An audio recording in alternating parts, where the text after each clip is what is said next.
What's up, bro? What's happening? Hey, man. It's been going on. That's all I can say, man. It's been going on. Yeah, man. How Busy, you busy. been though? Not too bad, man. Week's been going good. Had a couple of cool events.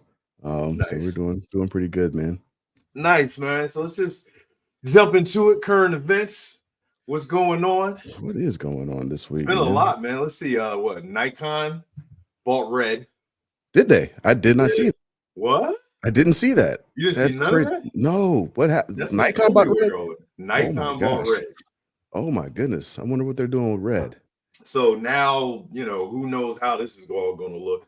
I think Damn. what's going to happen is Nikon will probably keep Red kind of red for the most Mm, part, and it's like Nikon Red or whatever. And mm-hmm. then I think is what they'll do is the proprietary software that Red's had the patent for forever for compressed raw.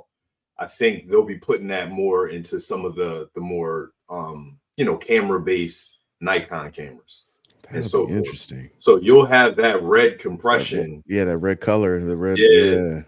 that red. Well, what makes red, and that a lot of companies have been fighting for years. Red has had this patent on taking raw format and compressing it, but Mm. compressing it in a way that still keeps all the raw format. Huh. And it's one of the things that makes Red look like Red when you transfer it and you still start playing with raw, footage and all that kind of stuff. And Interesting. other companies have tried to do it and sneak around it. Sony tried, Black Magic tried, and they all got in trouble for it and got sued by Red because they hold a Oh, patent for it. So now that Nikon has it, I'm assuming a lot of their more photography based cameras and the kind of hybrid cameras of what's usual these days, you're mhm. probably going to see them start dumping that technology into that a lot more. That'll So be I interesting. yeah, so Ooh, they're like, yeah, they've now become a contender, right? ooh, Like, no, ooh. no more No crapping more. on Nikon, Right. It's not just a Canon Sony right? party anymore. And I've Uh, I've crapped on Nikon a couple times, even though I used to yeah, own a Nikon. yeah. I've never owned a Nikon. I've never been. I always hated the way Nikons worked. Like photography wise, like their menu and setup is weird. It's difficult to deal with. It's Or Japanese, same Sony. Sony's yeah, menu is terrible too. Like yeah. it really don't change. They're both terrible. Huh. It was always awkward. It wasn't intuitive. That's what it was. Mhm. I know you can do just about everything the same, but figuring it was not intuitive. So Yeah, the menu systems are janky for sure. yeah. But no, I had a Nikon D800 for the longest. That was like my first like professional photography camera, Okay. and served me well. Served Yeah. me well, man. I had that thing for the longest. Yeah. Things, I Definitely mean, served me well.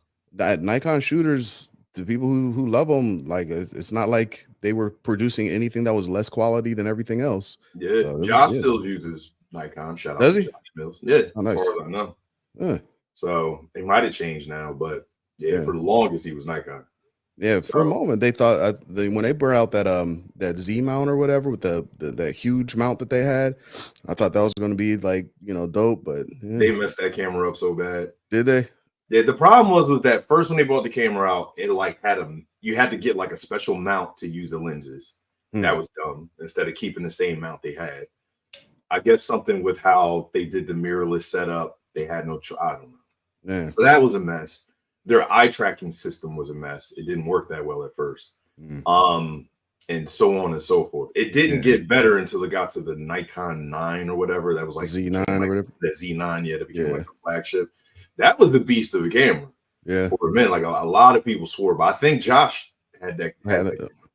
So, a lot of people swore by it, but Nikon just fumbled the ball a couple times, man, and like they were just behind Yeah. compared to what Sony and Canon was doing. Yeah. So, but not anymore. It's going to be interesting, man. It's going to be really Yeah. interesting to see what they do. That's crazy. Yeah. I wonder if because Red doesn't do they don't do autofocus at all. I wonder if they'll start bringing that kind of stuff into Oh, I'm sure they will. I'm cinema. sure they will. Yeah, because I'm sure they as will. much as people don't, people who use cinema cameras don't really use autofocus all that much. It's so useful in a lot of I'm sure they will. scenarios. So Yeah. I could imagine them coming out with a prosumer video, like Prosumer another, Red. Oh like gosh. like another version of Kimono probably, and Yeah. it have eye tracking auto. That's enough to make me switch. Yeah. That's enough for make me to move completely away from Sony, because like I got the the whole FX series. I got the FX3, Right. FX6, so like that's enough to make me go, maybe I'm selling. Right. Go ahead and grab the Nikon Reds. Yeah. Kind of dope. Or even if they come out with something at the price point of a Black Magic, of a something like that, of the what you call it, Even Pocket if it's a 70s. little higher, I'm Yeah. still Yeah. considering. Like, so Yeah. we'll see. We'll Huh. see what they do in the next couple of years. I think That's it'll be probably like 2 years though before we see like some really anything. beastly prosumer cameras come out. That's crazy. But yeah, man. So that, what else? Lots happened, man. Akira Toriyama died. Rest in peace, man. Man. So man. yeah, man. Cre8Tive Toriyama, man. That's my childhood, bro. right, That's man. my childhood. That's Keep in mind, man, this was back when, before anime was, right before people. You had to be a dork to know about anime at that time. Like we were dorks. We had to be. Nobody was watching anime like that. You found like 5 kids in school who will walk around talking about Super Saiyan 12. You know what I mean? And now it's normal. Right. Now it's part of fashion. It's part of everything. Kids rock it like it's nothing. I'll be like, F you little. Like, I was teased in the high heels and what. I remember I'd come over, we'd be watching like, Dragon Ball or Pokemon or something. And like my more, my more thug bulls come in like, Ninja, what are you watching? What is this? And now they like, oh yeah, and they wear it and watch it like it's nothing. I'm like, man, y'all ain't. It's crazy too, man. Like if you were into anime at the time, like you knew, like it's like this is not kids stuff, man. This is dope. Like, yeah. Oh my gosh. I mean, I've been into it since like the 80s, man. Yeah. I'm Since talking Akira. like a lot of the Akira, a lot of the undergrounds, like, well, the ones that were big in Japan, at the Superpower. A lot of people never even seen that. Like Saint Seiya, Macross, Saint Seiya. Yep. All those things. Freaking Wicked City, Ghost in the Shell, all those old Golden Age joints were. Yeah. But Dragon Ball was what brought it to the mainstream. It really did. It really anime would not be as big and as popular as it is now if it once that hit Toonami or whatever, and people could just watch it all the time. Yeah, it started. Yeah, it really did. So it really did. So we all owe a little something to Akira Toriyama for sure, man. And just that's a big rest in peace right there. It really is. I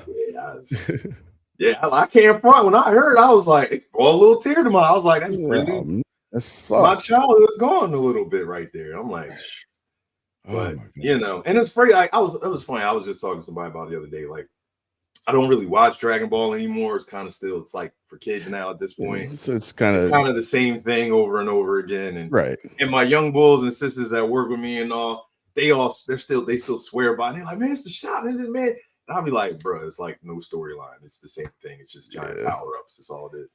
But like, it's still like when we were kids, man, I remember we would have to go to Chinatown and go to like the seediest like underground spot to find copies of Dragon Ball that weren't even in English. They didn't even have subtitles.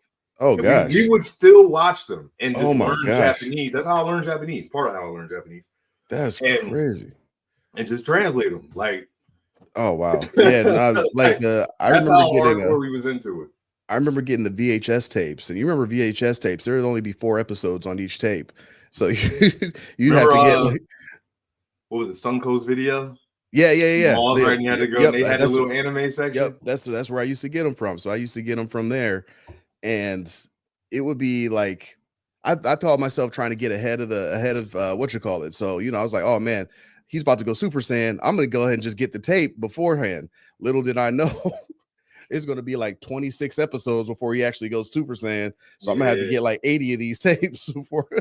We, like I said, we used to go down to Chinatown and stuff and get them. And like, I remember we was watching all the way up to Majin Buu when it just came out over here. Yeah. And all that stuff. And like, as far as like Toonami and all that stuff. Mm-hmm. But yeah, man, that's a point in history, man. So it's been good news, man. A lot going on. Yeah. Did I talk about? I think we talked about Dune last time. I saw Dune 2. That was really good. Did you see it? I haven't seen it yet. I need to go. I need to get to go see it. Yeah, I heard of. I've not heard anything bad about it. It's going to win all the awards for sure. Yeah. Oh, and kind of like it gives me hope for cinema, especially as bad as Yeah. these movies have been in the last couple. This has been movies have been kind of for the bro. I just sat and watched a little bit of, what was it, Argyle? With, I forget, it's a stat cast that's in it. I guess they got a lot of stuff. It was a terrible movie. We were just watching it on some chilling, you know what I mean, drinking kind of thing.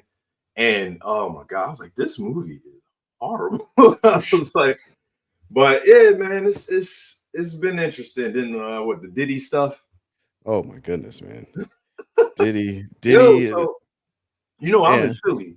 So it's getting a little crazy down here because of the whole Meek Mills thing with all of this. And so that's drummed up all this weird stuff. And so Meek and a lot of Meek's people down here, and like kids, like a young boy just got killed. That was an up and coming rapper that was working with Meek and them. And like they having them like, are you working with Meek or you with these other people that's like against them? I don't know. Like that. Yeah, it's some real wild stuff now going on since all that stuff happened, man. Jeez. Like literally, young boy got killed like literally a couple days ago, based off of this nonsense. So, jeez, man. Yeah, that's wild. It's Philly, weird. man. Philly over the last 10 years or so, man. Philly has just been. It's been longer than that. It's been like 20. Jeez, we've been a murder capital. It's been Philly and Camden's so close to Philly, you might as well call it Philly. Jeez, man. So, yeah, Philly's rough, man. Y'all overtook Chicago, like, jeez. Chicago, yeah, we have Chicago. I used to live another Chicago. Yeah, I used to live close to Inglewood in Chicago. At that time, it was the murder capital.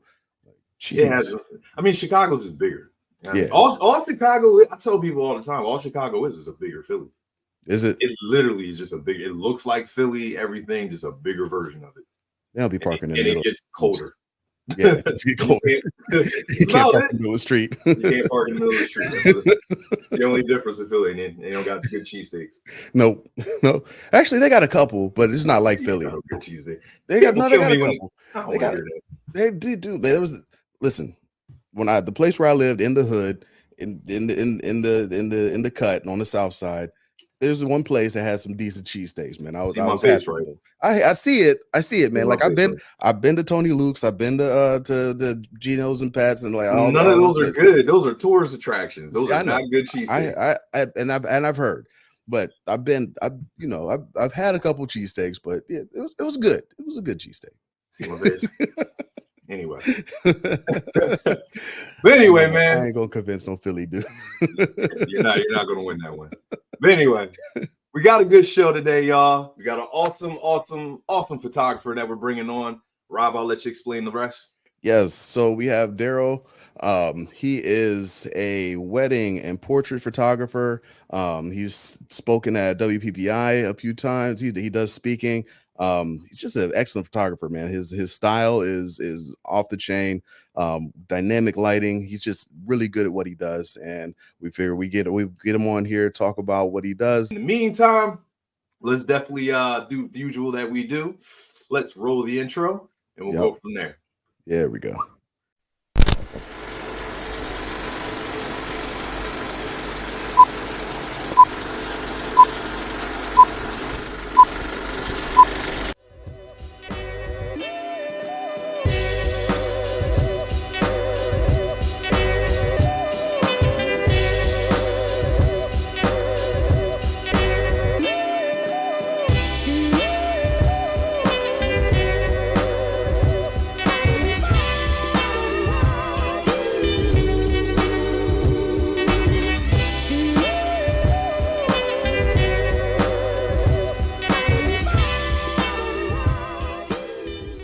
And we're back.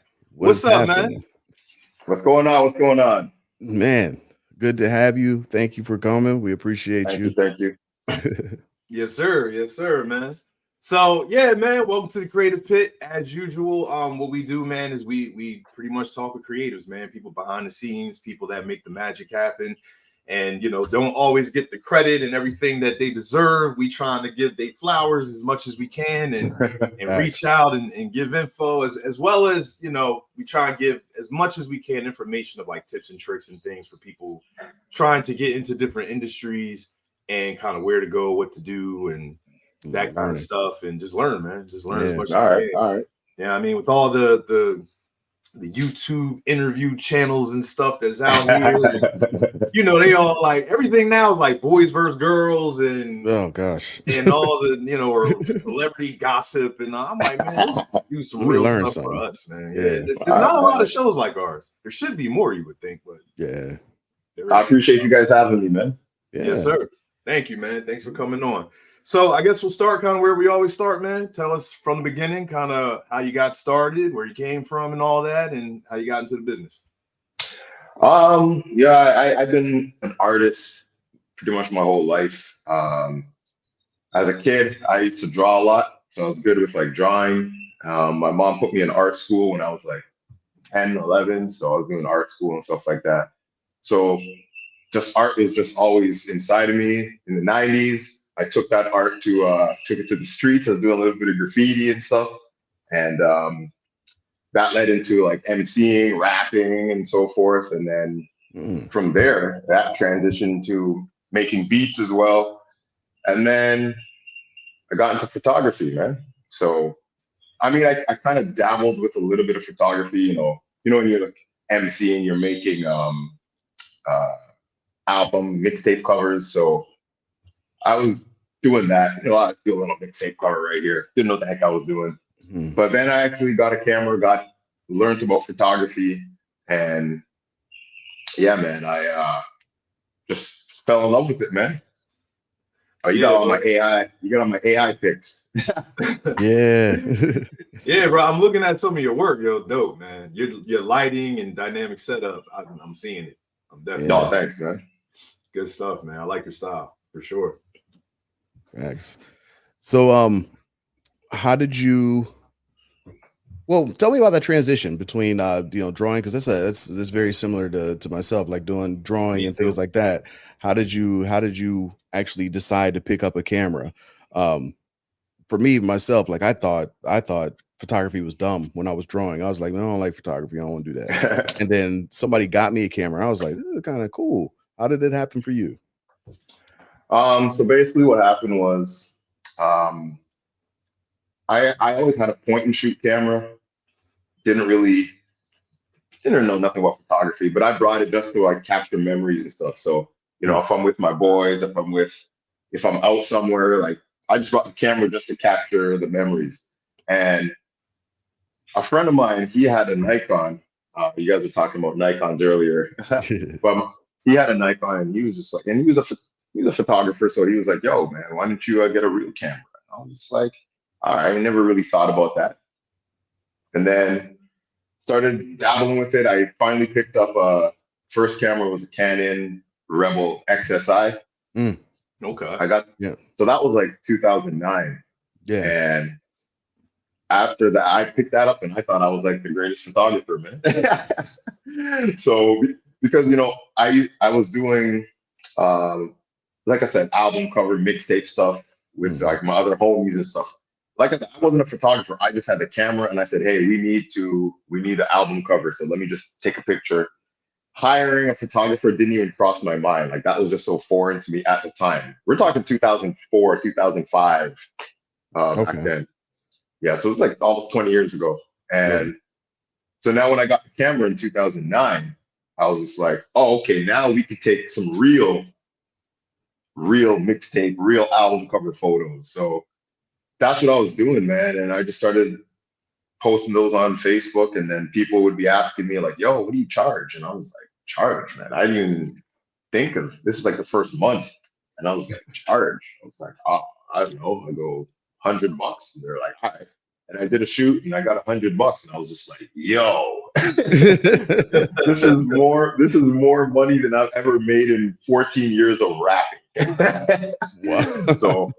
So I was just like, that's why I was like, all right, man, this is gonna be a lucrative venture. So just gradually started just going like that, pretty much, man. And I like lighting.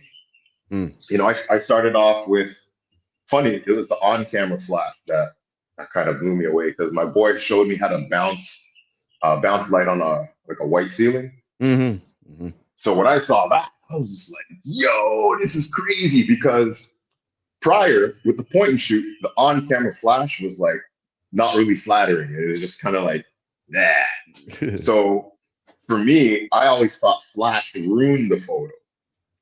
So now when he showed me like the external flash and then bouncing it, and I was just like, yo, this looks so professional. And it's an on-camera flash. I was like, yo, this is crazy.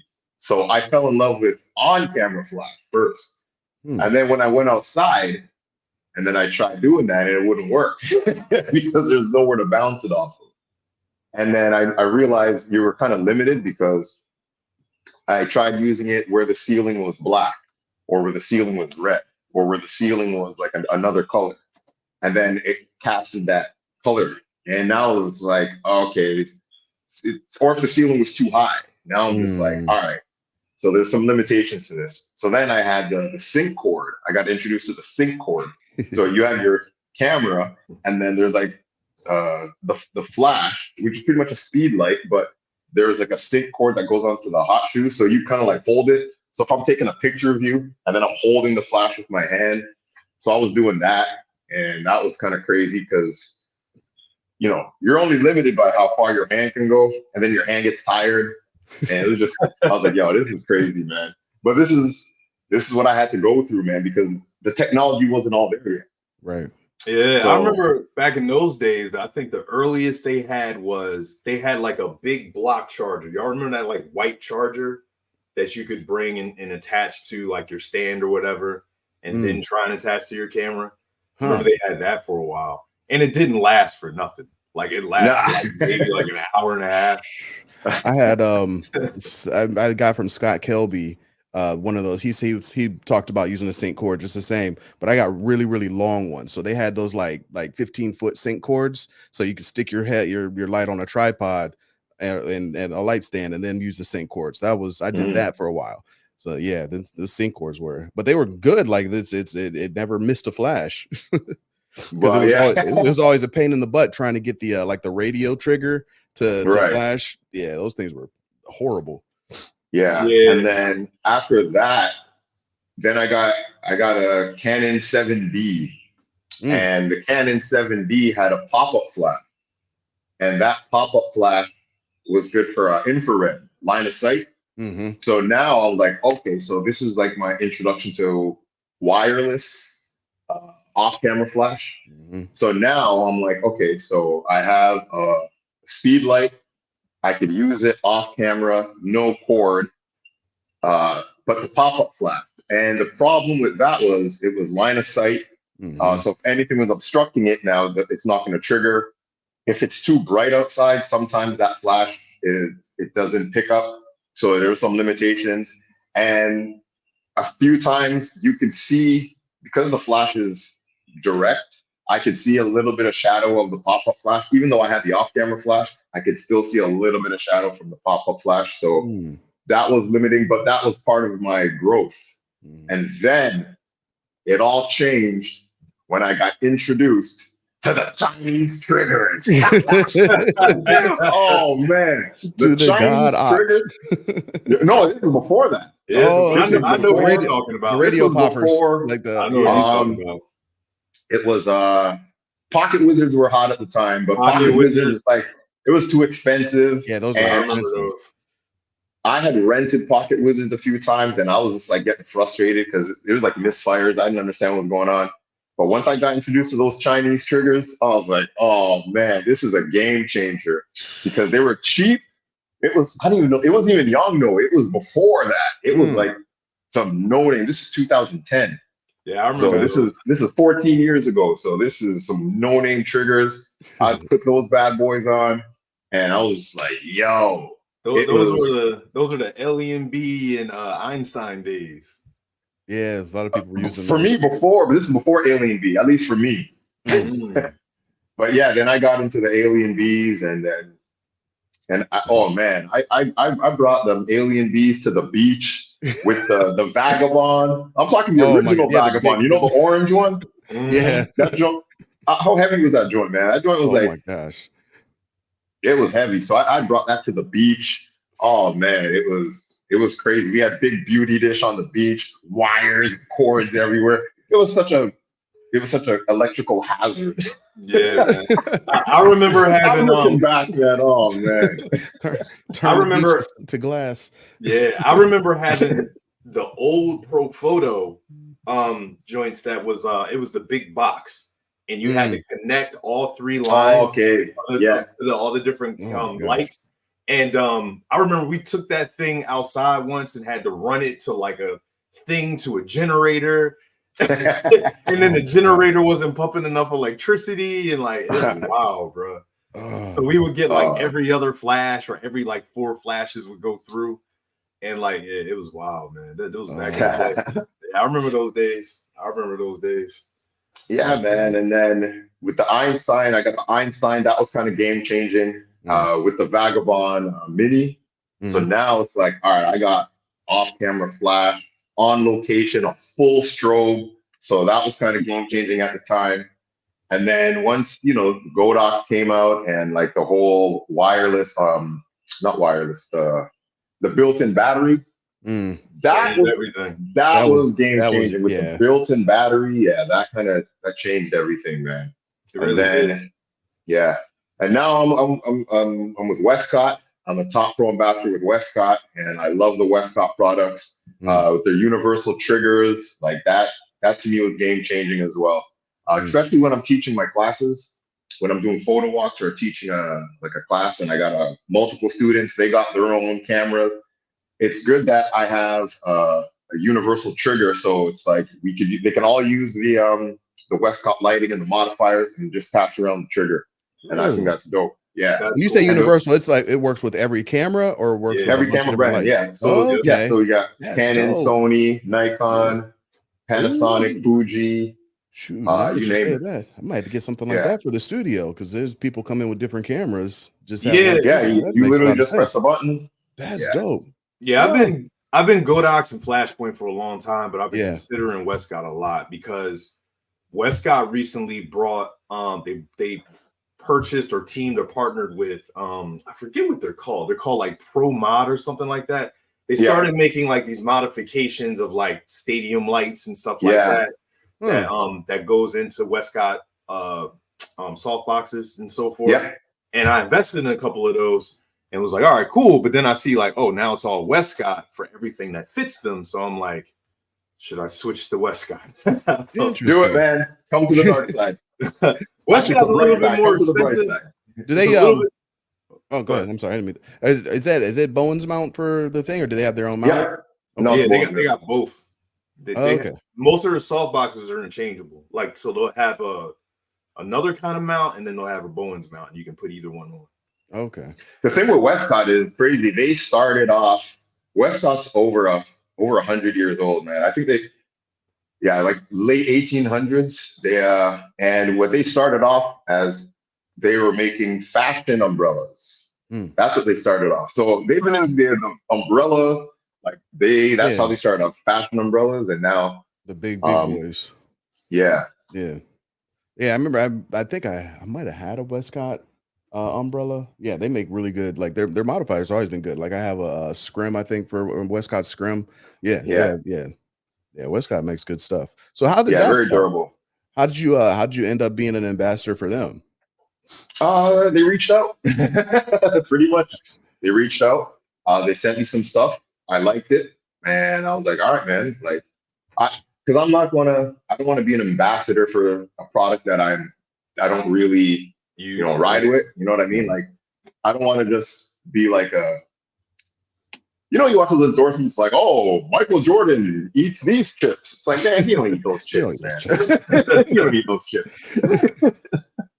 So I don't want to be like a celebrity endorsement kind of. So I said, if it's good, if I like it, then yeah, man, and I did, and I was like, oh, okay, this joint's official, man. Yeah. So it's actually been, how long has it been? It's been about 3 years now. Time flies, man. The pandemic just threw off time for me, man. Like it just it's like the lost years, man. It's the the lost years. So speaking of that, how was it? Because you're in Mexico and you're in Canada most of the time, right? From Canada right now. Currently in Mexico, so I've been down here since October. So it's been Okay. about 5 months, going on 6 months down here. And yeah, man, decided to change locations for a bit and try it out down here. So yeah, I'm boiling hot right now, man. I don't know what's the temperature. What's the temperature where you guys are at? 12. Like, It's cold, bro. It's like 40. 12.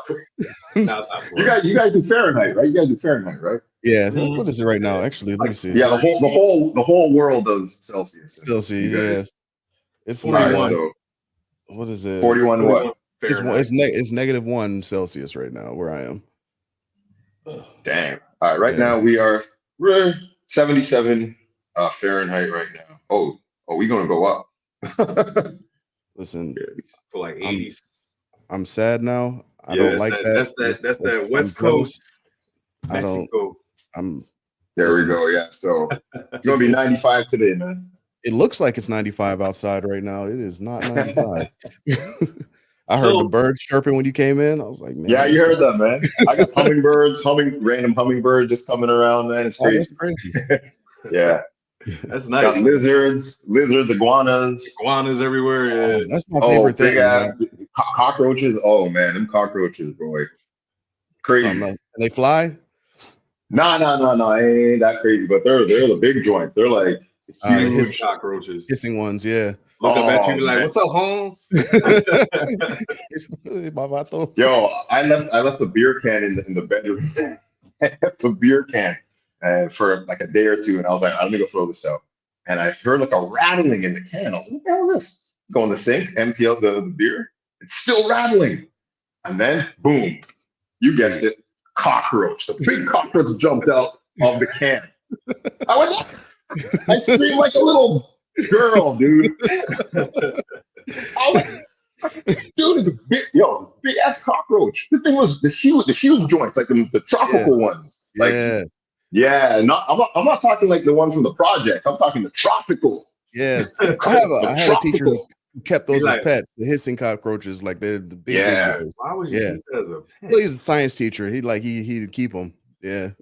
Yeah, man. I went into the cleaning closet. I found like some Febreze. I'm like, this will do the trick. I wasn't even looking at it. I was just spraying in the sink. Nah. And then, he dead. And he said, I got him. Oh, I drenched him, man. I drenched that boy. He was just done. That's funny. So it's nasty. So if you could, man, tell us a little bit about kind of your business now and kind of where you're at and what the things that you're doing now. So, I specialize in weddings, portraits, doing also teaching. I got my ebook out, Creating Dramatic Portraits with Off-Camera Flash. Nice. And I dropped that a year ago. It's on my website. I'll give you guys the link. I don't know if you put the link at the bottom. I don't know if you guys do that. Yeah, we'll do that. Yeah, for sure. Yeah. And yeah, man, I'm doing a lot of speaking at WPPI, PPA, the Cookout, True North, GTA Imaging. So the speaking gig, I love teaching. I love when you're passionate about something, like I just love talking about it and just love teaching. And not everyone's a good teacher. I think I'm a great teacher and I love it. So, and just so many people come up to me. This is like true story. You can even go read the comments. Like people tell me like, oh, I went to so many, like at WPPI, I went to so many classes, but your class was like the best. I learned the most out of your class. Like so many people have told me that. And I was just like, oh, okay, that's what's up, man. I got to talk to WPPI. I say, yo, your boy's on fire right now, man. Give me the endorsement. Let's go. Man, let's go. That's what's up. So when when you do weddings, are you more of a destination wedding type, or do you do like local stuff, or how do you? I do both local destinations. Destination kind of slowed down since COVID. That kind of like killed it, and I don't know why, but yeah, it seems like it would have picked it up. Yeah, I don't know. Once you have like a momentum, and then it just maybe start. I don't know, but the destination weddings, yeah, those joints are fun. But yeah, I do local stuff too. Yeah, nice, man. So where you're at now, do you kind of get like a hookup with like some of the resorts and stuff in your area towards who you work with, or is it just kind of more of the network and marketing and so forth towards how you get your clients? Well, right now, in Mexico, I don't really have any hookups with any of the resorts because I'm not really in a resort area. Gotcha. Cancun is maybe like 4 hours away, so I would have to relocate to Cancun or somewhere closer. But yeah, man, like I got wedding planners back home, back in Toronto, that refer me, past clients, you know, my website, Instagram. So that's kind of how I market myself with weddings, and that's how I get my my clients. Gotcha. But mainly, it's a lot of word of mouth. It's a lot of word of mouth. Word of mouth and Instagram, pretty much. Okay. So for somebody who wants to get into speaking or something like that, how did you transition into speaking? How did you get into that avenue? I think, well, I'm always teaching like just on social media, on YouTube. So when people see, I don't just post photos, I'll post the behind the scenes and I'll have an explanation on how I lit it and how you can light it too, and how just breaking down how to make it easy. And you know, people see that, and you know, when one company hits you up, you know, my first speaking gig was, what was my first speaking gig? It might have been the Cookout, or it might have been WPPI. I can't remember, but basically you do one. So let's say WPPI hits me up and says, all right, we want you to speak. I was like, all right, cool. So now once my name is on that list, Kind of become on a short list. Yeah, so other brands, other conferences see that, and now because WPPI is kind of like, you know, the top, so when they see, okay, WPPI selected this guy, they vouch for this guy, he must be good. I want to get him too. So now this company will, or this conference, or whoever, even brands will say, hey, they'll reach out, and now others see, okay, WPPI and that brand want him. Okay, then it just kind of goes from there. So when people, it's almost like the blue check. Like before you started to have to pay for the blue check. Remember on Instagram when you had a blue check, if someone had a blue check, you're like, oh, okay, this person they're legit. He's legit. So when they see you on that stage, it's kind of like, all right, he's legit. It's kind of like that blue check. That's how I look at it. And even just if you've ever been to any of these conferences, you know, you get your name badge and then it'll say speaker on it. And just that, having speaker alone, people look at you differently because their first impression of you is up here. You know what I'm saying? So they look at, oh, this guy's a speaker. Okay, you're up there. Okay. And now their first impression of you, how they treat you, how they just view you is different than just, okay, this guy's not just like a regular Joe. He's up there. He's solidified. He's someone's vouched for him. Like WPPI vouched for him, so he must be. So I use that to my advantage. You know what I'm saying? Use to your advantage, right? Yeah, man, that's the name of the game, man. And I guess it's kind of like that in like the celebrity world. It's kind of like that in the business world. Like, you know, it's all the same, man. It's perception, man. Perception is reality, as they say. Yep. That's facts. It's facts. Yes, sir. So cool, man. Yeah. So I noticed I'm looking at your style. Put up some of his photos again, Rob. Yeah. So like your style, man, it's very unique. This is like my. If we go back, that one's like my favorite shot. Yeah. That's probably top 3 of my favorite shots I've ever taken. Yeah, he's a pretty well known actor, man. I just watched what was it, Code 8 that he was in? Oh, he's in that? Sci-fi. Yeah. New sci-fi pick he's in. It's on Netflix. Yeah, man, he's from my hometown, Scarborough, in Nice. Toronto, Ontario, Canada, man. He's a funny dude, man. He's in real life, like he's a funny dude. But yeah, man, that's like one of my favorite shots. You know, it just came out exactly how I wanted envisioned it. I Yeah. noticed in your style, man, you play a lot with color. I noticed that you kind of have a very cinematic kind of look to your stuff and how you come across, man. How did you kind of feel like develop your style and kind of how things kind of came across? Was it because of your influence in drawing and so forth, or were some other things? Yeah, I think my interest in drawing, graffiti, even into hip hop and rap, because you writing, like you're creating imagery. And, I grew up in '90s hip hop, so I was listening to a lot of Wu-Tang, as you can see, and and yeah, just painting pictures with words and just the imagery. And I tried to mimic that in my raps. I was making beats. I was trying to paint pictures and with the sounds. And now with photography, I'm taking that same approach. And yeah, it's very cinematic because I watch a lot of movies, I watch a lot of shows, and I pay attention to the lighting, I pay attention to the framing, I pay attention to the composition. Yeah, I pay attention to a lot of that, and then I try to incorporate that into my photography. So, like this picture right here, if we go back, yeah. I mean, I put original because I was just messing with some AI. I did a YouTube video, so I was just messing with some AI. So that's why I'm showing you this is the original, and then I showed the AI version. But this shot here is find the AI version. I thought I had it. I thought I picked that one. I must not have grabbed it. It's all good, man. It's all good. But yeah, I went very cinematic with this one. So the dude in the black jacket, he was a groom that I shot, and the gentleman in the brown was his best man. So he had just bought a new car.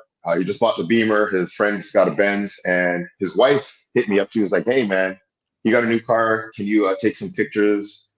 Do that lighting thing you do." You know what I'm saying? Like that's what clients say. They do that lighting thing. Like, they come to me for the lighting because they know they want that style that maybe no one else can give that kind of style. So I was like, all right. So I thought of this location. I said, I want, sunset. I want kind of like an industrial area where there's not a lot of traffic. And I told him, I was like, all right, instead of trying to pose him, I told him, I said, listen, this is the scenario. This is the scene. You are an Albanian arms dealer. And you're the Albanian arms dealer. That's your bodyguard. That's the muscle. And you're waiting for the deal to go down. And he was like, all right. I go, so that's the situation. So that's how I got them to pose, to try to kind of, you know what I'm saying? And then I just added my dramatic lighting to it. And I just underexposed that background. I got the lighting real dramatic. I had 2 lights. And yeah, man, it came out just how I loved it, just how I wanted it. The client loved it, obviously. And yeah, man, it's another one of my favorite shots. I love cars and dudes in suits. That's kind of like my style. You give me a nice luxury car and give me a dude in a suit, and I'm gonna smoke that image, man. I'm gonna smoke that bad boy. Yeah, I'm gonna smoke that, man. Feel that. So I've heard it mentioned, and it seems to be a subject that we've now been talking quite a bit about on the show, and that is AI. So what did you use exactly with AI on this particular picture, and kind of what are your thoughts and feelings about AI and kind of where things are going? Well, that particular picture, there was no AI. As you see, that's the original. Let's see if I can find the AI version. I don't know. You guys grabbed some random pics of mine. Yeah. But now the AI, I think it's great. Depending on how you use it. Like I love the generative fill. Like if I take a shot, I can expand it. I think that's amazing. And cleaning up images, I think the AI for that is phenomenal. I've taken a lot of portrait shots that I was later on, I was like, man, I wish I had done it landscape. And now it's like you kind of can do it landscape. And that's what I love about it. Now, when people using AI and trying to play it off as, whatever. Like I got some, if you go through, I got some AI images here that if you scroll through. Oh, go ahead. Oh yeah, you had the one. I'm looking at your Facebook right now, trying to find some other pictures. Hold on. Yeah, so you had the one that I do have both of. The couple in the water. Yeah. Yeah. So So this was in Jamaica. Yeah, that's the original shot. No AI. Everything's all, and then I just did that with the AI. Just expanded it. And so that was for me, I'm sorry. Go ahead. That was generative fill on Photoshop? That was generative fill on Photoshop, yeah. Gotcha. Yeah, so just extended it. And for me, that was kind of just expand, my imagination. I was like, hey, I got an imagination, I got a vision, let me see what I could do. Let me take an actual photo, let me light it well, let me do this, and then let me see what I can create with. And I think that's another lane.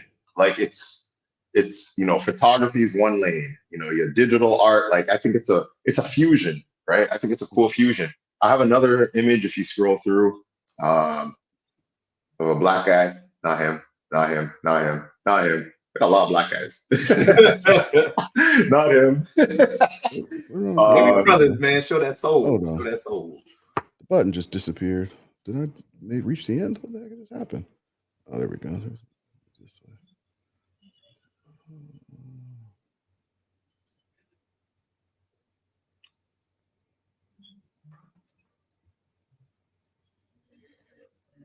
Dang, yeah. Did I have it? I saw it earlier. Here we go. Here we go. Back. This one. That one, yeah. All right, this is clearly AI. I'm gonna see if I can show you the original. See if I can find it. So have you mainly been using like Photoshop generative fill for most of the AI? No. For my AI, yeah. But I just been dabbling with it. I haven't really. So you haven't played with like Mid-Journey or any of the other? Not really. I haven't. Nah. Here, I think I have the original. Hold on. All right, here's the original. You got it? Did my camera go out? Yeah, it went out. Hold on. Yeah. I have it. I found it. So you did this one. Oh, shit.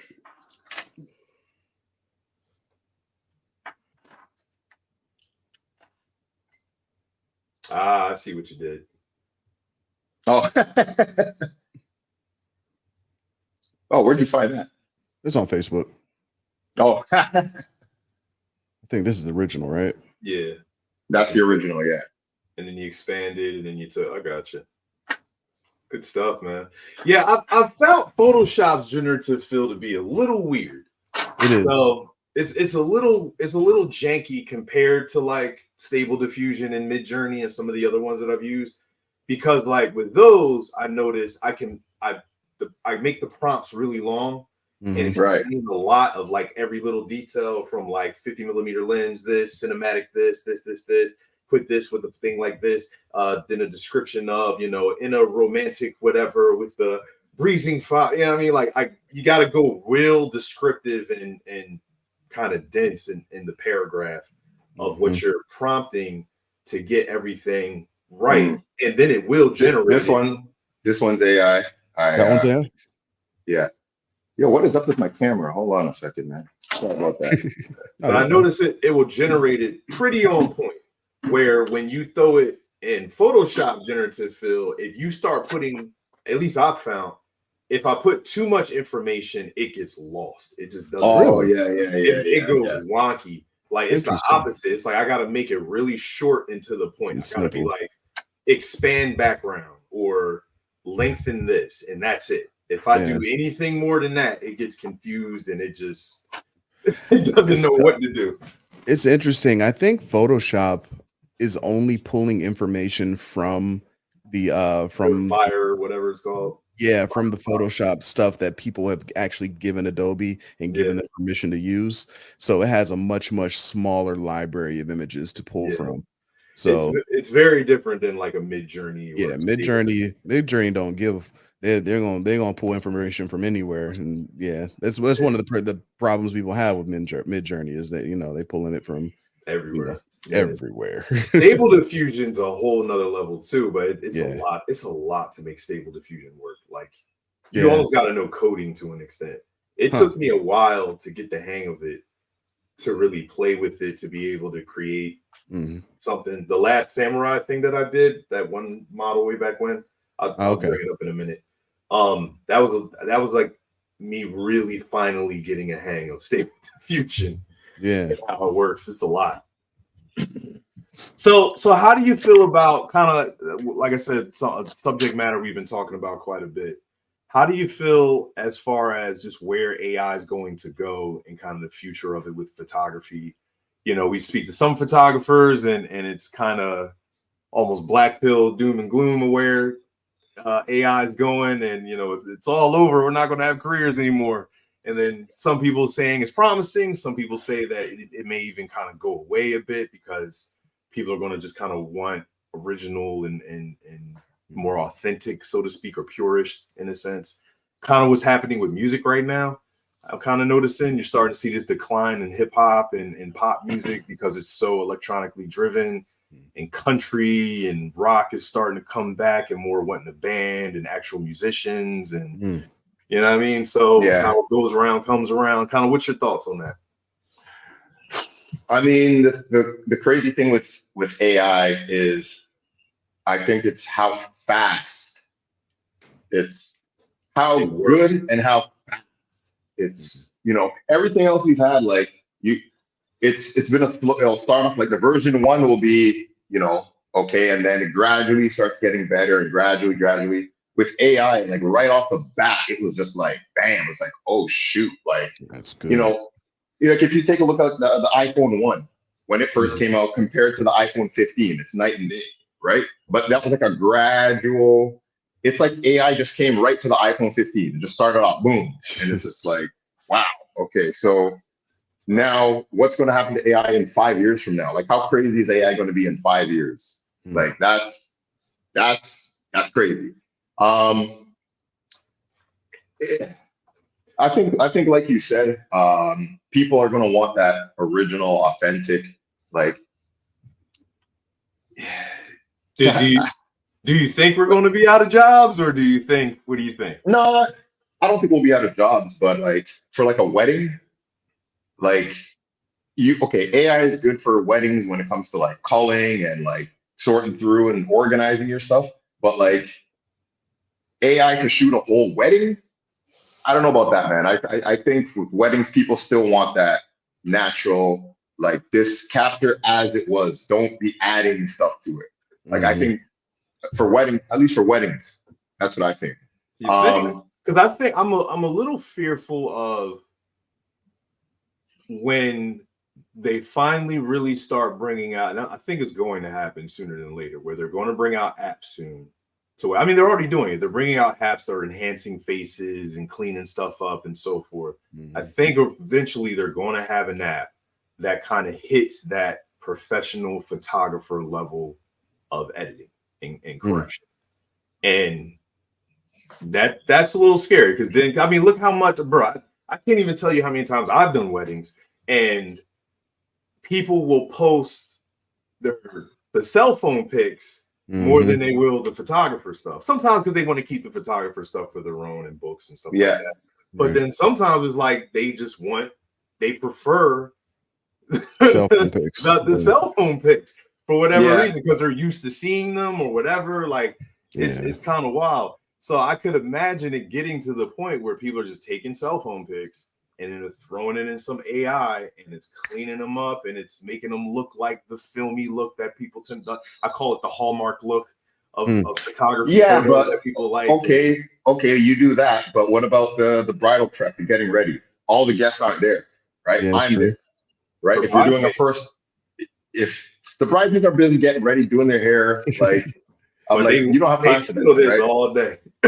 Yeah, some of them. That's cool. That's cool. But they're not getting the same shots that I'm getting. They're getting selfies. They're not getting the artistic shots that I'm getting, right? True. Then if there's a first look, okay, no one's getting those shots, right? Even the bride walking down the aisle, the angle where I'm at, no one's getting that angle. You're getting, okay, you're standing here getting the shot, but no one's getting the angle that I'm getting. And then the portraits, okay, no one's getting those shots. So you could be getting ceremony shots, you could be getting reception shots, but the real important shots, no one's getting those but me. Yeah, that's true. That's Sure, true. There's a lot of stuff. I mean, the cool thing about having cell phones there is they can, I mean, of course, a photographer can't be everywhere. So they capture moments that we can't capture because, you know, there's 100 cameras there at all times. You know what I mean? You just can't capture that much. But at the same time, yeah, the angles that we get, you know, going up into the balcony or, you know, getting down, you know, right behind the bride, and, you know, all of that kind of stuff, they just can't get that stuff. It's just not. Yeah, I agree. We have agree license to go places that the regular people can't go. I agree. Right. I agree with all that, and you know, I 100% agree. But I'm also gonna play a little devil's advocate with it here. Have a little fun. That yes, I agree 100%, and we do we have a, you know, because we're professionals, we have an eye for catching things that the average Joe Schmo is not going to catch. Mhm. But then I've also seen they just don't care. They just want pictures, and if the pictures look as good as the photographer, then it's like, especially for weddings that are on a budget, which are going to happen now even more and more as these inflation and crazy prices, and God knows what going to happen to our country. But that's a whole nother story. But as this stuff goes on, it's interesting. It's interesting. It's a scary place. Well, look at it this way. So we're the professionals. We have the creative vision. We have the eye. We have the knowledge. We have the techniques. We have all the tools, right? Okay, so AI or whatever comes out now, and all like the guests, they have access to that too. Okay, so what happens when I have access to it too? So either way, like you have access to this app, so do I. So you're going to take a picture with that app. I'm going to take this picture as well. Who's going to be better? Mine. That's who, right? So it's sure now everyone may have all these tools, but it's like, okay, now that we have all these tools, it's like, look at cameras. You can go to Best Buy. Well, maybe not Best Buy anymore, but you can go to Walmart. You can go anywhere and get a good camera. Average cameras are available. The cameras that we shoot with are available to the general public. Like, it's not like a secret place where we get our cameras that, you know, these people can't. But just because they have the same tools doesn't mean they're creating the same work as us, right? Just because you have the same apps, the same whatever, you're not creating the same art as us. Like, give me a crappy camera and give someone who's not a photographer, I'll give him my camera and I'll probably take a better picture than that. Same, you know what I'm saying? So this has been the argument forever too. You know what I mean? Like the as technology improves, you know, where does it leave people? And yeah, everybody has access to it, but the people who really care about it and put the time in and get good at it are still going to be better than, you know, the average person. Now, there's just certain stuff that, you know, of course we can't do. We're not going to be able to do. There's going to be, you know, the 100 people there with a camera that are going to capture moments we can't capture. It just is what it is. But at the same time, you know what I mean, the quality of the work is still going to be better with a professional. And when the quality of the work gets better with the average person, they're going to want to be a professional because they're putting in the time at that point. They're going to want to get paid for it. I'm gonna play devil's advocate. Let's go. I'm just messing. I'm really messing. I'm just playing around with it. But it's real stuff because it's happening. It's kind of crazy how some of this stuff is happening. So I see it changing. I see the industry as far as weddings go, specifically wedding photography.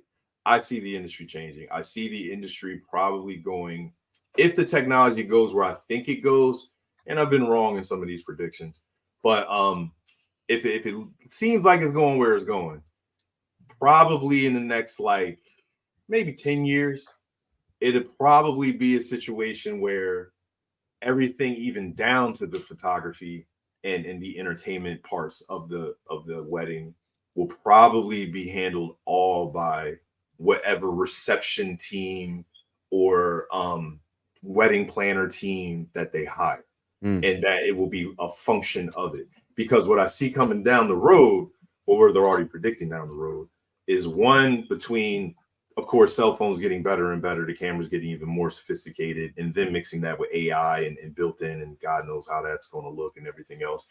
Then drone technology getting better, and drone technology getting to the point where they work better, faster, easier to set up, everything else, same thing, AI in them, and God knows what. To where video's not needed anymore because they can just throw up a dozen drones and they're flying around capturing everything, and they can program them in AI, whatever, and the drones just know what to do, and they're just going. You know what I mean? They can focus on the bride because it's all a white dress, and they know just to follow the white dress and yada, yada, yada. And then, you know, everybody's capturing whatever on the phone. And then the phones are so high end now that, so yeah, man, it's a very interesting, kind of scary as far as our businesses go. What I wonder, because I shoot a lot of corporate events and that type of stuff. And it's like, once again, I see kind of where things are going. It's interesting because more and more now, the corporate events aren't even interested in the, you know, the biggest thing we used to be was capturing all the moments of the event. Now, to the point, they don't even care. They just want to capture the speaking points and so forth, and they want to stream it. And it's like, we just want to stream live. We just want live streams. That's all we want, to stream live. So, you know, it's industry changes, man. It's interesting. I saw the craziest thing at WPPI. So throughout WPPI, at parties and stuff, you know, they had photographers there, obviously, taking like just event stuff, event photography. You know, you pose with your friends and everything. So the person has a camera and they have this device hooked up to their camera. Don't know what it is. All right, whatever. So they take a picture. We went to a booth, you know, like a, you know, with the backdrop, you know, you stand with the WPPI backdrop, everyone takes a pic. So we take a picture and they go, here, put your phone number, scan this QR code. I'm like, okay, we scan the QR code. Ask you to take a selfie. You take a selfie. And now anytime that camera takes a picture of you, it detects you, it sends that picture straight to your phone. Yeah. Oh, wow. I've seen that. So I'm there. I'm like, all right, whatever. Take a pic. My phone goes off, and I was like, oh shoot, I just took that picture, and I have the high res image right here. And then every time they took a picture of me, I'll be in the background. I'm not even in. I'm in the background. And they take a picture, it spots your face, and then it texts you the photo right away. What? Yeah. So I was just like, yo, that is for weddings. That is lit. Because you shoot weddings, it's like, man, they get the picture right away.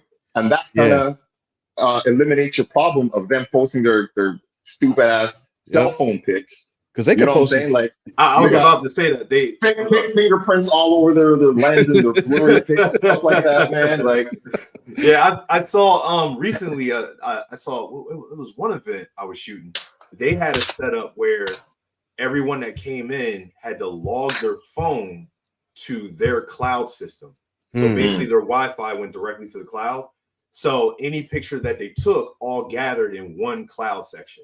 So then they had control over where the pictures went and everything. Okay. Like that. Oh, that's interesting. It was pretty neat. I was like, oh, I didn't even like. So really technology is crazy, man. Yeah, I think technology like for that is going to be.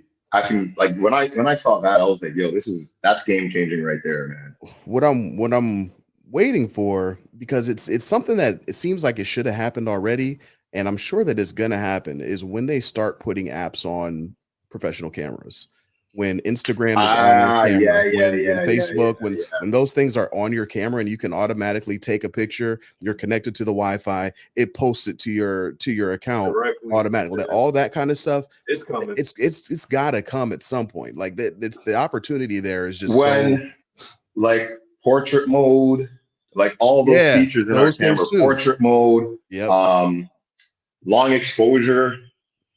You know what I'm saying? Like if you can hold a mirrorless camera and do a long exposure handheld, like once those kind of technologies that are in our phones come into our cameras, it's game over, man. Yeah, it has to be, because it's the things that it's just like computers. It's just like even portrait mode. You can change the focus point once you shoot in portrait mode. Like you can change that. So who had those cameras? It was there was one camera that had like 50 lenses on the front of it, and you could take a picture, and you could change the focal and all of that stuff. Like, the problem was the technology wasn't exactly there yet, but they're all like, because the problem is it took pictures with all of them, and then it collapsed them all, it compressed them all together into like one image, but like it didn't exactly work right. But now they're almost there. It's gonna AI. It's gonna get there.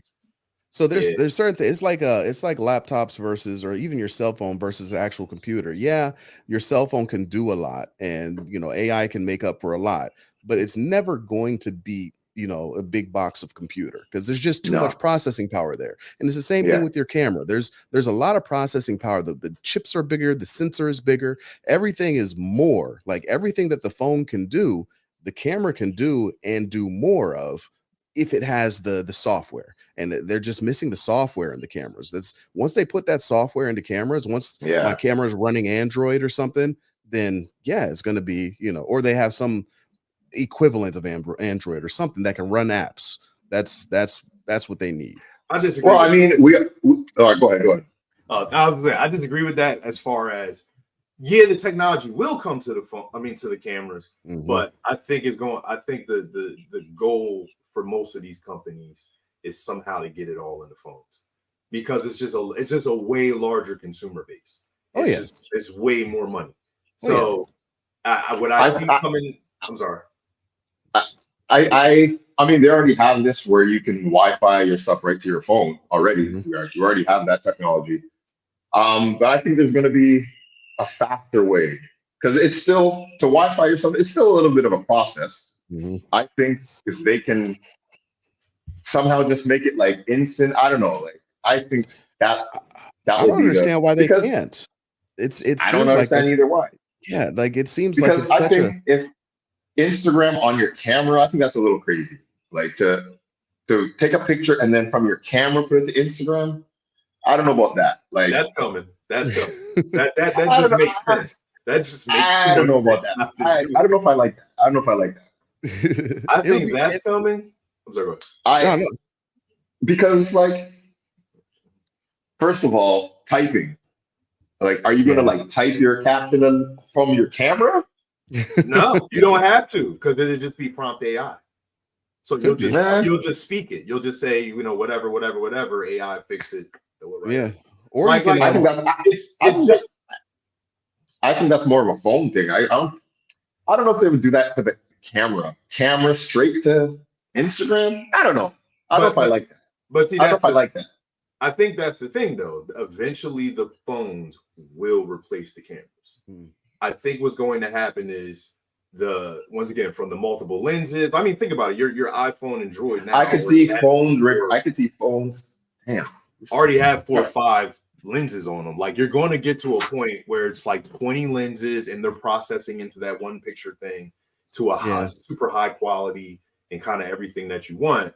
And I think what will happen is, instead of just cameras or how should we say consumer friendly phones, you'll have like a prosumer phone. Okay. Crazy phones in it, but it's like crazy expensive. Like I could see phones. Yeah, I could see phones becoming. Yeah, I don't see cameras becoming phones. I see phones becoming cameras, because they already have lenses that you can attach, and they already have phones that could take pictures of the moon and stuff. Yeah, they might even do a thing where you put your phone into the camera, and your phone's kind of driving the camera, so you still have all the. Well, they already have it. They have the big sensor for your camera and everything like that, but your phone is driving. Doing the work. It's going to be some version of it. Yeah, and we probably all need to start trying to figure out how to invent it ourselves and get this money. Right. I wanna fast forward 15 years from now and come back and watch this video. Right. And we're just gonna be laughing. We're gonna be laughing. It's like wrong. All y'all in 2040. For all you watching right now in 2040, please don't laugh at us, man. Please don't laugh at us, man. Actually, you know what? Laugh at us. Tell us. Like, who knows what we're wrong about? Like, know what? I'll predict one. All right, let's go. I think for a fact is going to happen. All right, let's go. I think eventually the phones, cameras, all of it will be replaced all the way down to a contact lens. That's probably 50 to 100 years from now, but I wouldn't be surprised if it's down to a contact lens. I mean, they already got glasses that they're with. If they get the circuitry down to contact, that's just wild. It wouldn't surprise me, bro. The amount of stuff that would be necessary to put that much processing power, information, and electricity, all that stuff into a contact lens? Now you're Like thinking, you're like thinking now. the Vision Right. Pro, like all that. Imagine all that is just in a contact In a lens. That's contact, oh damn. my That's gosh, that's that crazy. would be I'm telling wild. you, because think of it this way, like they just interviewed I forget his name, but he's the president or whatever, or the main CEO or whatever for Nvidia. Mhm. And he was saying, he was like, coding's dead. He was Hmm. like, in 5 more years, no one's coding anymore. Everything will be prompts. You'll be designing and building programs and everything just from prompts, because Yeah, I can see AI that. will take over the Yeah. function for you. You'll no longer have to sit and code anything, because so here's the thing I realized. So I've been getting into this stuff lately and watching some things on it. Like, does anyone know how AI actually works? Because I'm surprised. Like, I didn't know. I Yeah, had it's to, like, someone had to explain it to me. yeah, it's basically, for right now, the way it works for the most part is it takes all the information it can find, and it's basically a probability it's a probability thing. No, So it, what do you go what do ahead, go you ahead. no, No, finish it. it's a probably, Finish so it. you give it a prompt, and it picks the most probable things that are supposed to come after, whatever. So it detects, it takes a word, and then the next word is the most probable word, and it goes from there. So it's that's why you get, the longer it goes, or the more um the longer it goes, the more kind of weird it starts to get. You know what I mean? Like when it writes a story or something like that, it gets kind of weird. That's why fingers and stuff like that, it doesn't really understand. Like, it doesn't understand why there's fingers. It just understands there's these things kind of coming off of this other thing, and it's probably gonna have another one here, and then it just starts getting kind of weird. But yeah, it's a they're basically probability machines. They fixed that, by the way. But Oh, okay. Yeah, they're getting better. It's definitely getting better. got it better. Yeah. But so no, that's how it learns technically, right? Mhm. But how does it actually function? How did they build AI? How's the AI actually running? That's what I had to understand. I didn't know. That I don't know. Yeah. So this is what it is. It's coding and data that's basically alive. It's moving. It's just constantly moving. It's data ones and twos that pretty much they designed to just keep going, and it just goes. And the problem is they can't turn it off, from what I've been told. Like, there's no way to turn it off because it's just going now. It just keeps going. It's like a snake that's constantly moving of code. And so then that code is just picking up more and more and more code, and then it just keeps building and building and building. That's basically what AI is. It's just So there's no way to stop AI. Like as you far you as I've open been the told. floodgates, and now it's a wrap. Yeah, I don't know. don't I'm know not no expert in this, but from what I've learned and reading and looking up and interviews and stuff that I'm seeing of some of the top AI people in it, they were like, yeah, there's no way to stop it. It's just, Yeah, I don't think they're going to be no able way. to stop it from going. But I Like, there's also, no way to turn it off. yeah. And so basically from that, from what he said, it makes sense. Like, what's the point of having to code anything or create anything if the basis or the legs of it is already there, because it's always moving and it's always there. Mhm. So then all you got to do is just ask it to fill in To the blanks. help you fill in the blanks. We'll see. Like, I know that, so people who really code, they're like, yeah, it can do basic stuff. Like, it can do a little bit of, For the now. yeah, for now. But when you actually need it to code something, like, very quickly, it falls apart. Like, it's just not good at that stuff. And it's the same thing with art. When you really needed to solve a specific problem, it's not good. It can't do that. So For now. that's, yeah, for now. And what I wonder is if it'll ever get there. So you know how technology kind of ramps up and then it plateaus, kind of like your phone at this point. You know what I mean? Like, we had the iPhone 1, and then we got to the iPhone 15, and that's a huge ramp. But the what do they call it? Is the asymptote? It starts to kind of plateau off, and the advances are smaller and smaller every time. Like, there's not a Because it's whole like lot we've of done everything. right, Yeah. right. There's not a whole lot more that you could do with a phone, because there's just not a lot more to it. There's the big advances have already been done. So everything else is just kind of, make it look better, make it kind of feel a little smoother, but there's no big advances. And I feel like at some point, and maybe with AI, that ramp up is much faster than it was with the phones. but the asymptote, the plateau, might also hit be more. faster as well. I don't know. That's what I wonder. I Maybe. wonder. Yeah. I mean, wonder, that's. I don't think any of us can tell that, but yeah. I don't know. It don't look so good because one, it can keep learning. Right. Two, it can build. Well, let's get into two things. One, it can keep learning. Two, what happens when it becomes able to start creating on its own? Meaning that just like I mean, you know, a human being is you develop so much information from when you're a baby all the way growing up, then you're able to take that eventually and then start applying it to your own imagination in a sense. So what happens when it gets to that point? Yeah. Oh no.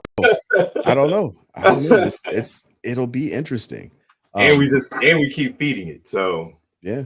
I don't know. It's scary, man. It's kind of scary. It's kind of scary. It's scary and interesting. Yeah. You know, so you know, maybe we will see the Matrix at some point. You know, they had to black out the sky to try and stop the AI. I don't think let's ask John Connor what he thinks. Right. You know what I mean? Exactly. It might get real. Like don't say that. Yep. Hey, listen, you just seen the drones. They putting guns on drones and stuff like that. They've been doing that, but from what I mean, like it's who knows? Like I watch a lot of Joe Rogan conspiracy stuff, and they talk about like lost technology from like thousands of years ago. It's like who knows, man? Like who knows what all this technology that we're talking about? It's there. It can happen. I believe it. We're saying, oh, wish we could have this. It probably does exist, right? It probably existed for millions of years before, and you know that technology got lost, and now we're kind of, you know, that would be gaining back. Who knows, man? If it's a cycle of some sort, you know what I mean? Like, you know, there's we're gonna be the next Atlantis, and we're gonna be under the ocean somewhere. I was just about to say that, like if it goes in a cycle, or you know, it's a circle, it's on a circle, right? Then we're in the problem of, well, that means that then we still can't beat natural disasters, and some kind of natural disaster will, you know, who knows? And it starts all over. Who knows? But anyway, back to photography. So kind of tell us, like, so what's kind of next for you? So, you know, it seems like you're doing things in a combination of weddings, and then, you know, you got some things you're doing, you know, of high-end celebrity and some other things I see in there. So what's kind of the next plans for you? Teaching, man. I love teaching. I want to do more teaching. That's what I really like. I realize it when I just hear from people and they tell me like, oh, you've helped me so much. And in my head, I was like, yeah, whatever. But then like, it just becomes more real. Like, it's like, yo, like I'm inspiring people, you know, just WPPI a couple weeks ago, was like the amount of people that like came up to me and like expressed like gratitude and like how I've inspired them. And yeah, man, I was just like, dang, man, the streets need me. So I got, hey, man, the streets need me. So, you know, I said, let me give back to the streets, man. So yeah. And the thing is, like I said, I love teaching. I love, I could talk about photography. I could talk about lighting like forever. So yeah, man, that's what's next for me. That's what's up. Good stuff, man. And you said you have a book and you have a YouTube channel. Yep. Definitely, you know, plug your stuff, like with the yeah, the YouTube's Derrel Ho-Shing Photography. I got the ebook out, Creating Dramatic Portraits with off-camera flash by Derrel Ho-Shing. And yeah, it's an 84-page book. If you don't understand off-camera flash, read this book. I guarantee you will understand it. You will. I like to explain it. It's kind of like lighting for dummies. I've never read any of those for dummy books, so don't.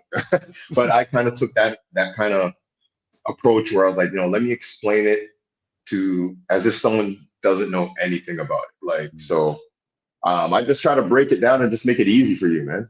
It's not that hard. And I make it, you know, it's fun, and I show you how to get dramatic with the lighting and how I do it. It's more so how I do it. You know, there's no right or wrong. This is art we're dealing with. So, but I'm going to show you how I create my art, man. And, you know, take what I teach you and, you know, apply your twist to it, apply your little sauce. yeah, man, that's how you do it, man. Nice, man. Nice. So we try and always like add in and drop some little nuggets of that's kept secret tricks, something to people can get into and so forth. So for someone looking to a combination of getting into like portrait wedding photography and that kind of stuff to even teaching, what would be like some avenues or some things people might not have thought of that you would tell them to like go check here, try this thing there, or do this or whatever? Yeah, that's a crazy question because you went from wedding to teaching, so that's two different things. You can pick one. You can pick one. I mean, like people always ask like for advice how to get into weddings, and it's like I don't know because the way I got into it, I guess it was kind of like my unique way of how I got into it. So I could just say how I got into it. I don't know if I have any advice on how to get into it. It's there's just I think there's just many different ways, and I don't know. I can't really. I can tell you how I got into it, but not necessarily. So I had met another photographer on a forum. It was this is back in forums. I was about to say forums. This was before Facebook groups. Yeah, Facebook didn't have groups back then. I don't think this is like 2010. Yeah, 2010. So I was on a forum message board, and it was a photography message board, and people from all over the world posting whatever. And I saw a dude from my town. I was like, oh shoot, from my town, okay. And he had some dope stuff. So we just started messaging, and we just got real cool. And he was just like, yo, man, I got a couple weddings, friends. I've never shot a wedding before. Do you want to help? I was like, yo, absolutely. This is what I've been trying to, because I had other wedding inquiries, but they didn't book me because I didn't have a portfolio. So I was like, oh, this is great. I get to actually get a portfolio. So I did this one wedding with him, my second shot, and he actually did photo and video. He had just like a little camcorder, like so he kind of did photo and videos, and I just did photos. So this was this couple looked like models. Like people thought it was like a style shoot. It's like nah, B, this is real. It was like a big Italian wedding, very photogenic couple. So I was fortunate to have this magazine worthy couple as my first wedding. Nice. And yeah, those photos just went viral before viral was a thing, if you will. And he had another, like some of the bridesmaids from that wedding, we shot their weddings too. So that's kind of how I got my start. Nice. And from that first wedding and those couple other weddings, we got just referrals from it, man. So, and it just went, one referral from this. Oh yeah, you shot this person's wedding. I've got referrals because somebody was at the wedding and commented on my photo. I post the photos, I'll tag the bride and groom, and then somebody that was at the wedding commented, and then someone in their network saw the comment that they said and then saw the picture. So I was just like, oh shoot, like you don't even know the couple. You just knew a guest that was at the wedding that commented, and that's how you found my photo. So I was like, okay. So yeah, it was just word of mouth from there. And from then on, now you got a portfolio, and now you start getting clients that have no connection to any of those weddings that you shot. And so yeah, so me and that guy, shout out to Dan. We were in business for 5 years, and then we went our own ways. We still cool to just we want to do our own thing. And yeah, man, that's how I got into the wedding. So I don't really have any advice for others how to get into it, because it's like, I don't know if I got into it the traditional way. I don't even know if there is a traditional way. You know what I'm saying? So. Well, you kind of did. Did. I'll help translate a little bit for that. Basically, and for those of you watching and so forth, and what I kind of suggest a lot to people is, it sounds like you kind of came in as a second shooter, right? you went on a forum back then, which now would be like a Facebook group or so forth. Yeah. So I suggest is go on a Facebook group or something like that, or some kind of group chat or so on, Instagram, whatever, and link up with other photographers that are shooting weddings and ask to be a second shooter to get the experience, to get the portfolio, to get the things that you need to get started. All right, there you go. Yeah, that's what I said. Yeah. There you go. Yeah, 100%. It was the same thing.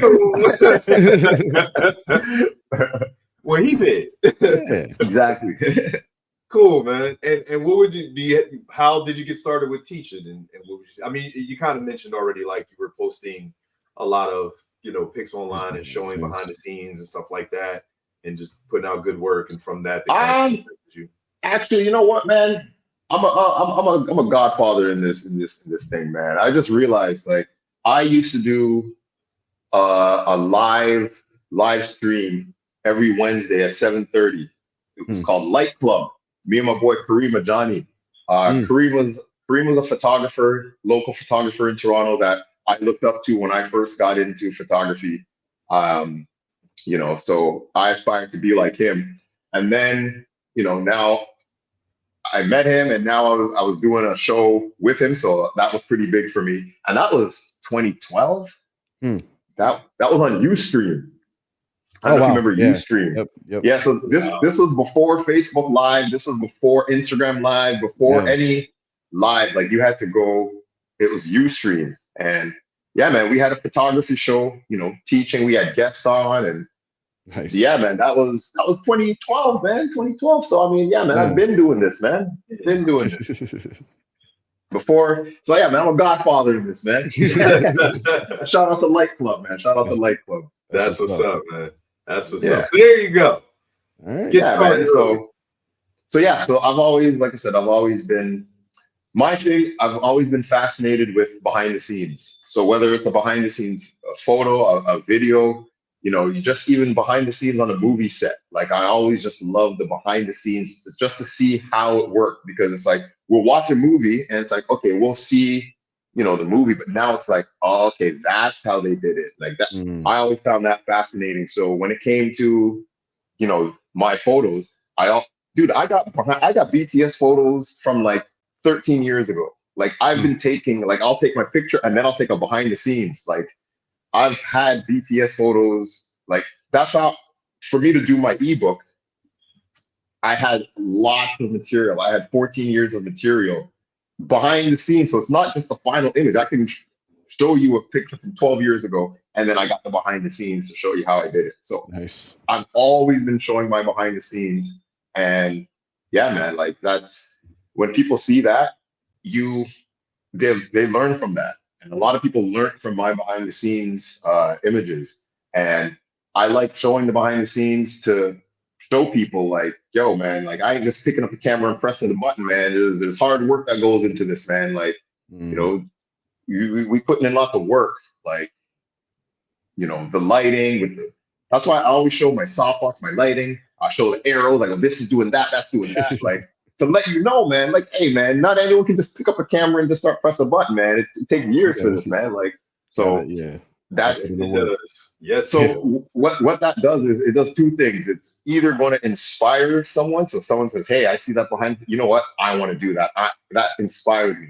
Or it's going to deter someone. It's going to be like, oh shoot, man, I thought I could just pick up a camera and press a button. No, that's just too much work, man. No, forget it, man. So that's the two reasons why I post my behind the scenes, man. It's going to inspire or it's going to deter you, man. And if it deters you, then it's like, good, man, you weren't built for this. You know what I'm saying? Like, that's the problem. Like, now anyone can be a photographer. It's like in music now.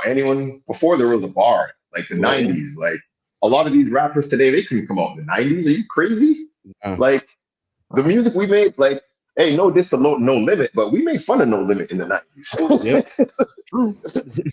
No diss to No Limit, but like, a lot of stuff couldn't come out in the 90s. There was a bar. Nowadays, it's like there's no bar. It's like, hey, it's for everybody. And now that's what I kind of feel like photography is like. Oh, anyone can pick up a camera and be a photographer, right? So I want to show, yo, man, this is some hard work, man. This ain't no, you got to put time in. Yeah. Yeah, it's like in a sense that's why certain pop music and hip hop is kind of falling off, and you're seeing more of like like countries getting big all of a sudden, and there's a rumbling that rock may be making a big return and all that kind of stuff. Hmm. And it's more of actual musicians and stuff. And I kind of see that might happen with photography. What goes around comes around. You know what I mean? People will get tired of the artificial look, and people will start wanting more of an authentic and professional photographer. And what the film's been making a comeback for a while. Like the people have been wanting more film and stuff like that. So yeah, same deal. Yeah. So I think what could happen is, like you said, like people can get sick of all this. Who knows? This AI could just be a phase. Like people jump on this phase, and now it's like it's like everything. Like what was one big thing like that was big for a while? Then like who knows? Like it could just get so out of hand that people will be like, you know what, this is just too crazy. I just want some authentic photography. So, and I think if people that stay authentic to the art will always, there's always going to be a lane for that. There's always going to be someone that wants that. So if I'm staying true to my art, then I'm attracting people that want me. You know what I'm saying? So it could hurt the industry, but I think there's niches for everything. I think that's what I think. There's a niche for everything. Yeah. I agree with that. Definitely, for sure. Market for everything, yeah. And if you market yourself, if you promote yourself as, hey, I am a true photographer, like if you market yourself that way, you're gonna attract people that like that. Yeah, that's facts. Right? If you want to go say, hey, I'm doing everything AI and blah blah blah, you're gonna attract those people. So I just think if you just do what you love and just go 100% with it, you're gonna attract people that love that too. Thanks. I agree for sure, man. But hey, brother, it's been awesome speaking to you, man. Thank you for taking the time, waking up early in the morning, all the way down to Mexico. So, man. We appreciate it, bro. We seriously appreciate you taking the time. Everybody, Thank you, please man. go check him out. His work is banging. It's phenomenal. Definitely, we're going to post a bunch of stuff and make sure more people get to you, bro. So, yeah, man. Thank you for taking the time, man, for sure.